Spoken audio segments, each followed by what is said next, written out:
ஐயா வெட்டி வேர் பாத்தீங்கன்னாக்க ரொம்ப அருமையா இருக்கு. ஆமா, சொல்லுங்க, இந்த வெட்டி வேர் வந்து நம்முடைய முன்னோர்கள் எதற்கெல்லாம் பயன்படுத்தினாங்க? இது பயன்படுத்தினால் ஏற்படக்கூடிய நன்மைகள் என்னென்ன, உடலுக்கு என்னென்ன நன்மைகள் ஏற்படும்? நன்மைகள் இருக்கு. இந்த வெட்டி வேர் வந்து பாத்தீங்கன்னா சாதாரணமா நம்ம குடிக்கிற தண்ணியில போட்டு குடிப்பாங்க அந்த காலத்துல.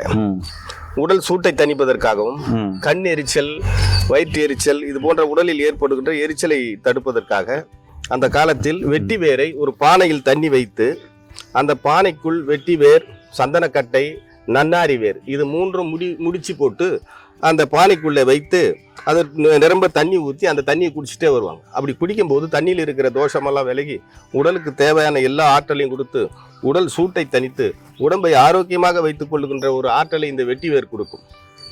ஓ சரிங்க. நம்ம மன்னர்கள் காலத்துல எப்படி பயன்படுத்தாங்க? மன்னர்கள் காலத்துல இந்த வெட்டி வேரை நிறைய கட் பண்ணி அப்படியே ஒரு விசிறி மாதிரி செய்வாங்க, பங்கான்னு சொல்லுவாங்க. அதை ராஜா அங்க உட்காந்துட்டு இருப்பாரு, இங்க வச்சு இப்படி அதை இது பண்ணுவாங்க. இப்படி அழுத்தும் போது அதுல கொஞ்சம் தண்ணி தெளிப்பாங்க. தெளிச்சுட்டு அழுத்தும் போது அந்த காத்து அவங்களுக்கு ரொம்ப அழகா அப்படி ஜில்லுன்னு காத்து அடிக்கும், பிளஸ் வாசனையாவும் இருக்கும்.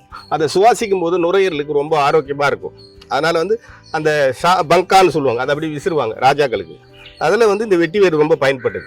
இப்ப இது கஷாயம் வச்சு குடிக்கும் போது கொழுப்பு கரைன்னு சொன்னீங்களா? ஆமா, அது எப்படி சொல்லுங்க. கஷாயம் வச்சு இந்த வேர்களை வந்து கொதிக்க வச்சு தண்ணியில இந்த வேரை கஷாயம் வச்சு குடிக்கும் போது உடல்ல இருக்கிற கொழுப்பு குறையும், உடலுக்கு வந்து ஆற்றல் கிடைக்கும்.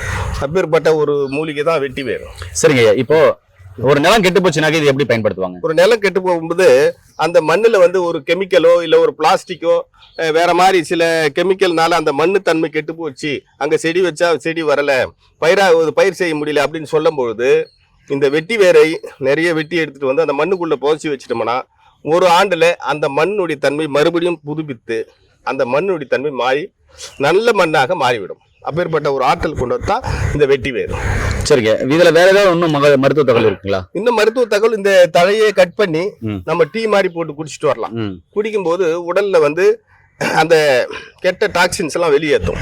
தொடர்ந்து சுக்கு, மிளகு இதெல்லாம் சேர்த்து இதுல டீ மாதிரி போட்டு குடிச்சிட்டு வரலாம். இந்த மாதிரி வெட்டி வேர்ல நிறைய தகவல் இருக்கு. ஏன் நண்பர்களே, வெட்டி வேரை பத்தி அற்புதமா சொல்லியிருக்காரு. மீண்டும் இன்னொரு அருமையான பதில் சந்திக்கலாம். நன்றி, வணக்கம். வணக்கம் ஐயா.